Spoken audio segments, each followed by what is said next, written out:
भारत और चीन के बीच में पानी का युद्ध। जी हाँ दोस्तों, सही सुना आपने।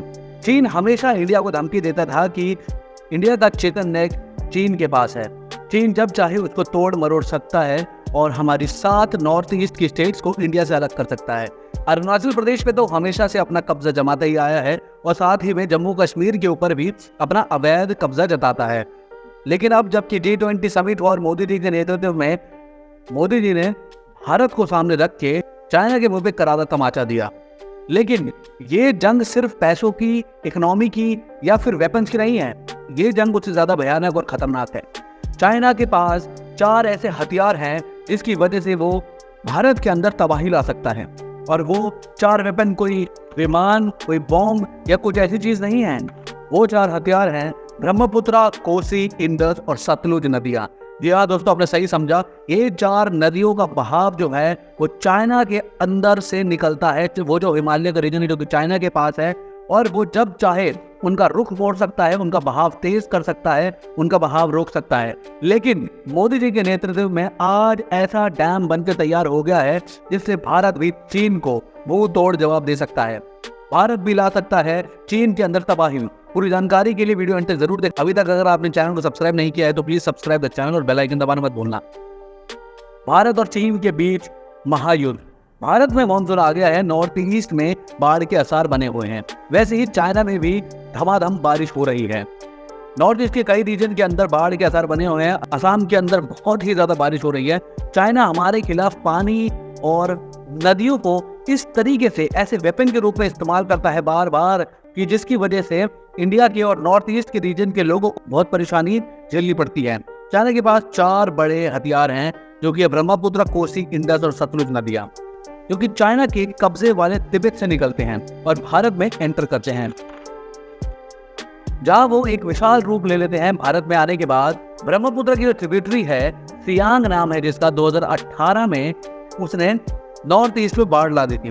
ब्रह्मपुत्र की एक ट्रिब्यूटरी है जिसका नाम सियांग है, वो कि इंडिया में निकलती है, और चाइना ने इसको ऐसे इस्तेमाल किया जिसकी वजह से नॉर्थ ईस्ट में बाढ़ आ गई थी।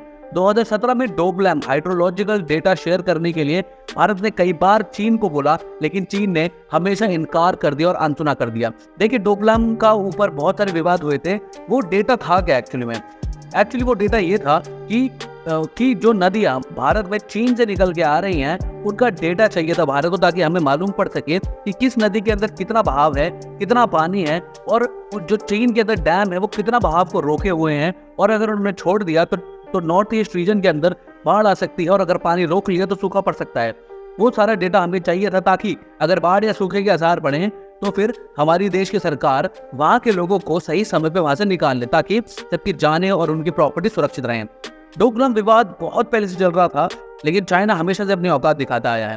ब्रह्मपुत्र में डैम पे डैम बनाया जा रहा है, और ये उसकी चाल है, क्योंकि जो 3 बड़े डैम चाइना ने पिछले 10 साल में बनाए हैं ब्रह्मपुत्र में और कई अलग नदियों में, वो इस बात को दर्शाता है कि वो पानी को कंट्रोल करना चाहता है, ताकि जो सबसे बड़ा फ्रेश वाटर का सोर्स है इंडिया में वो ब्रह्मपुत्र है। अगर उस पानी को रोक दिया तो कई तरीके की सूखा पड़ जाएगा, लोगों को पानी के लिए त्राही हो जाएंगे और उनको बहुत सारी मुसीबत का सामना करना पड़ेगा। और अगर सेम तरीके से वो 3 डैमों को यूज करके अगर उसमें पानी के बहाव को अत्यधिक रूप में छोड़ दिया तो नॉर्थ ईस्ट के स्टेट्स के अंदर बाढ़ आ जाएगी, तूफान आ जाएगा, जिसकी वजह से घर बह जाएंगे, और ऐसा वो कर चुका है 2018 में। और वो वहां पे बस एक रेड जोन बनाना चाहता है, ताकि भारत हमेशा ये डर में जिए कि वहां पे चाइना कुछ भी कर सकता है, जैसे कि उसने जम्मू कश्मीर में किया, अरुणाचल में किया। अब ये इस पानी को यूज करके बिना किसी हथियार के, बिना किसी वेपन्स के, हवाई जहाज के, विमानों के, नेवी के, एयरफोर्स के, वो इस पानी के रूप से इतनी चालाकी से खेलने की कोशिश कर रहा है कि वो भारत के अंदर कभी भी बाढ़ का आसार ला सकता है। लेकिन दोस्तों, भारत भी भारत है, भारत ने उसका तोड़ निकाल लिया है, और वो जो तीनों डैम चाइना के अंदर हैं वो एक दूसरे से बस 24 किलोमीटर की दूरी पर हैं। और भारत ने, जैसे मैंने बताया, कि मुंह तोड़ जवाब देने के लिए एक बहुत बड़ा कदम उठाया है। एक बड़ा डैम बनाया जो कि $2.6 बिलियन का है।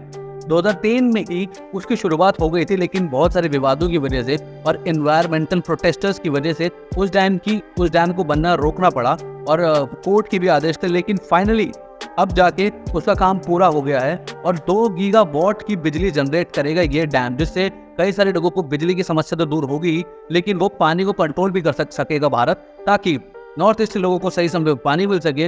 और अगर चाइना अपनी औकात दिखाएगा, बाढ़ लाने की कोशिश करेगा, तो इंडिया उसको कंट्रोल कर सके, उस पानी को कंट्रोल कर ले। एक्स्ट्रा पानी भेजेगा तो कंट्रोल रोक देगा, और अगर पानी नहीं भेजेगा तो जो हमारे डैम में ऑलरेडी स्टोर्ड वाटर होगा उसे धीरे धीरे छोड़ेगा, ताकि लोगों को एग्रीकल्चर के लिए और अपनी रोजाना जिंदगी के लिए पानी मिल जाए। और ये जो बड़ा डैम जो इंडिया में बन रहा है, असम और अरुणाचल प्रदेश के बीच में बन रहा है। एक सुबानसी नाम की नदी है नॉर्थ ईस्ट में, जो कि ब्रह्मपुत्र की सबसे बड़ी ट्रिब्यूटरी है, उसके अंदर बनेगा ये डैम, जो कि 442 किलोमीटर लंबी है, जो कि असम और अरुणाचल प्रदेश से होकर गुजरती है नदी। तिब्बत के हिमालय से निकलती है ब्रह्मपुत्र नदी और बाद में भारत में एंटर करती है, जहाँ से बहुत ज्यादा पानी लेके आता है। पहले चीन को लगता था कि ब्रह्मपुत्र का बड़ा पार्ट उसके पास है। ये तो सच है कि ब्रह्मपुत्र का एक बड़ा पार्ट चाइना के अंदर है, तिब्बत वाले रीजन में है, जो कि हिमालय से निकलती है, लेकिन बड़ा हिस्सा वहां पे है। लेकिन सबसे ज्यादा वाटर कलेक्ट जो होता है वो इंडिया में ही होता है, यानी कि कलेक्शन ऑफ वाटर जो है इंडिया में मैक्सिमम है ब्रह्मपुत्र रिवर का। 2024 के आखिर तक इसका पूरी कनेक्टिविटी हो जाएगी, यानी कि पूरा यूज में आ जाएगा ये डैम। और फिर चाइना की वजह से जो भी हालात बने थे या फिर बन सकने थे वो रुक जाएंगे, और अब भारत भी सशक्त हो जाएगा इस रूप में। और अगर चाइना ने, देखिए, जब चाइना वेपन्स की बारे में बात कर रहा था, तो इंडिया ने उससे डबल ट्रिपल वेपन्स और राफेल जेट खरीद के ऐसी मिसाइल लॉन्च करके उसको मुंह तोड़ जवाब दिया। और अब जब उसने अपनी औकात पानी के रूप में दिखाई है, देखिए इंडिया बहुत ही सिंपल कंट्री है जो कि हर एक की मदद करता है। म्यांमार, भूटान, नेपाल, सबकी इंडिया मदद करता है। उनको इवन इंडिया अपनी एयरफोर्स और अपनी आर्मी भी देता है खुद को प्रोटेक्ट करने के लिए। इंडिया कभी भी पहल नहीं करता किसी लड़ाई के लिए। लेकिन अब चाइना ने जब अपनी औकात दिखाई, पानी के रूप में लड़ना चाहता है, तो इंडिया ने ऐसा डैम बनाया जिससे कि चाइना भी निस्तारभूत होता। अगर वो डैम तोड़ दिया और अगर वो डैम का पानी चाइना की तरफ चला गया, तो चाइना का नामो निशान मिट जाएगा, क्योंकि वो बहुत बड़ा डैम बनने जा रहा है। जितना उसका 3 डैम है, उससे कई गुना ज्यादा बड़ा है ये डैम। लेकिन अब चाइना अगर कुछ भी करेगा, तो भारत के पास भी एक बैक फायर करने के लिए वेपन है। और अब चाइना को अपनी हद में रहना चाहिए, क्योंकि अब जो है इंडिया की सिंहासन पे कोई आम व्यक्ति नहीं है, मोदी जी बैठे हैं। और अगर उनको ऐसा जरा सा भी लगा कि उनकी भारत देश और भारत के लोगों पे खतरा है, तो मोदी जी एक बार भी नहीं सोचेंगे। दोस्तों, कैसी लगी आपको ये वीडियो? उम्मीद करते हैं आपको वीडियो इंटरेस्टिंग लगी हो, ये फैक्ट्स इंटरेस्टिंग लगी हो। इस वीडियो को ज्यादा से ज्यादा शेयर कीजिए व्हाट्सएप पे, इंस्टाग्राम पे, ट्विटर पे, फेसबुक पे, ताकि ये इन्फॉर्मेशन बस आप तक रहे, सबको मालूम पड़े इस इन्फॉर्मेशन के बारे में कि भारत के कदम क्या है चीन के खिलाफ, और चाइना अपनी कैसे कैसे गंदी सोच और अपनी औकात दिखाता है भारत के खिलाफ। दोस्तों, अभी तक अगर आपने सब्सक्राइब नहीं किया तो please subscribe the channel, bell icon दबाना मत भूलना। फिर मिलेंगे एक नई वीडियो में कुछ नई जानकारी के साथ। तब तक के लिए अलविदा, धन्यवाद।